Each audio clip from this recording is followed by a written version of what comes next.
Makakausap po natin sa telepono si Baguio City Mayor Benjamin Magalong. Magandang hapon po, Mayor Magalong. Yes, good afternoon, Gigi. Good afternoon sa ating mga listeners. Yes, sir. Kumusta na po ang latest search and rescue operation dyan po sa area? Well, ito nga, may na-recover uli kaming dalawa ngayon. Mga 1.5 hours ago, another 2. So meron pa kaming hinahanap na 3 na lang. At tuloy-tuloy naman yung rescue fund dito, search and rescue, hoping na siguro baka nasa isang cavity yung bata, at least ma-recover pa namin buhay. We're still hoping. No? As of today, 13 ang total number na affected na individuals. Out of that number na 13, 2 yung buhay. 3 yung kahapon yung na-rescue na buhay, kaya lang namatay yung isa. So right now, 2 yung buhay. Tapos 8 na yung na-rescue natin, na-recover natin na patay. So meron pa kami hinahanap na 3. Opo. At ito hong 3 ito ay kumusta na ho ang paghahanap na ginagawa? Hindi ho ba, kasi usually po pagka ganyang mga landslide, di ba, delikado din doon sa mga naghahanap. Kumusta po ang search and rescue na ginagawa po sa ngayon? Yes, very challenging itong lugar, kasi katabi nito isang bundok ito. Actually, yung buong bundok bumagsak At talagang dinisplace niya yung 3 bahay. Kaya kumbaga parang naging pancake yung bahay yung top floor naging first floor, ganun na nangyari. Kaya naman very challenging. At tapos umuulan pa ng napakalakas, pero buo naman ang loob ng mga rescuers. We have about 150 na rescuers ngayon dito. At on rotation, nagkakaroon kami ng rotation ng kasi nakakapagod talaga. At ang lakas-lakas pa ng ulan. Opo.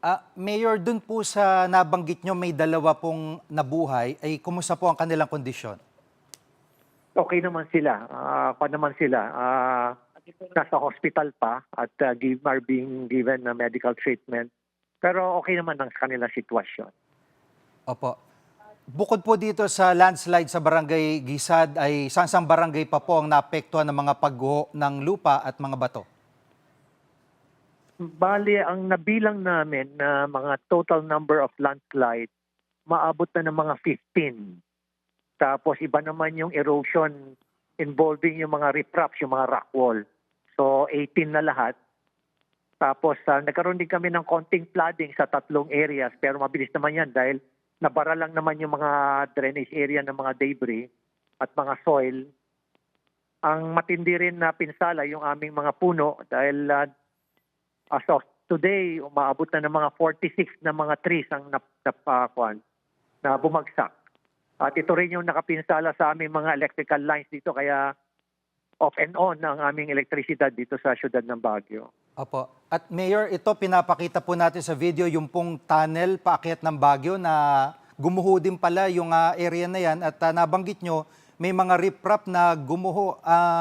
Napakarami yung proyekto dyan paakyat ng Baguio na ni-riprap So marami din hubang gumuho na proyektong iyan. Well, siguro binabanggit mo, Gigi, yung rock netting. Oo, meron mga bumagsak na rock netting projects dito sa Quezon Road.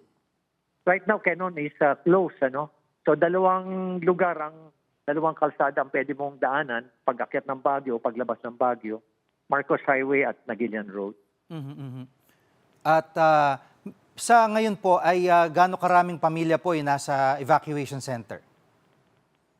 Right now, kanina, umaabot na ng mga 41 families, representing about 180 plus na mga individuals.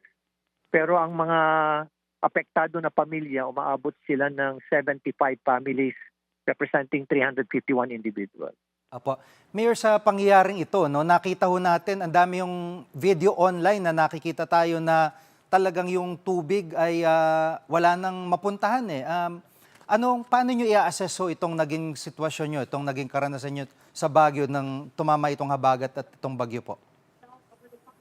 Pero alam mo, lagi naman kaming tinatamaan, Kaya lang ang matinding problema kasi rito is yung informal settlers. at itong pagtatayo na walang building permit. Yan ang naging malaking problema rito at yan nga yung pagmula nung nag-umpisa ako na mayor, yan nga yung ina-address ko. Dahil matindi talaga yung problema pagdating sa infrastruktura, especially itong mga build-up areas namin. Kaya ito ngayon, magkakaroon ulit kami ng meeting sa MGB kasi if you look at the map ng MGB sa buong covering the entire city of Baguio, kanyan almost 80 to 85% hazard ng Baguio . Actually sa data 3% lang ang stable na area dito sa siyudad ng Baguio. Kaya very challenging.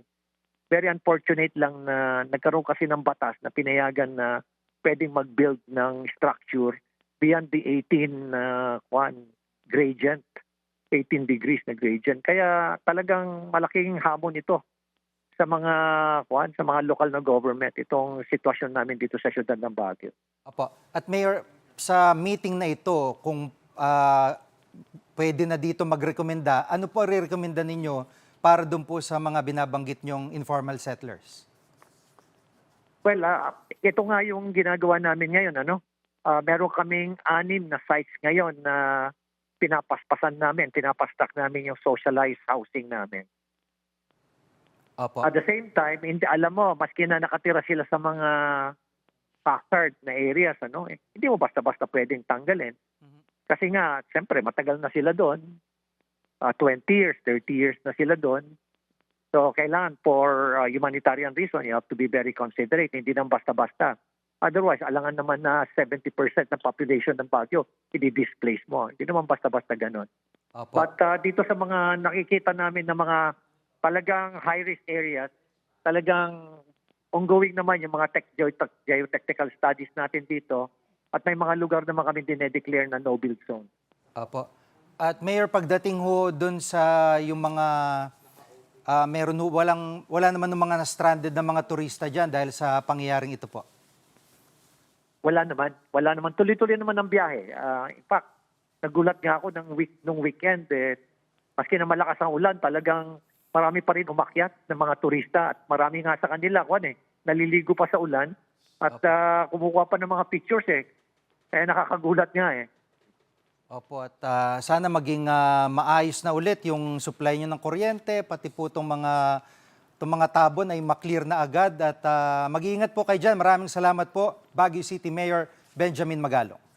Mga kapatid, Jig Manikad po, pagdating sa mahalagang balita sa loob at labas ng bansa, dapat una sa lahat, mag-follow at mag-subscribe na sa social media pages ng News 5.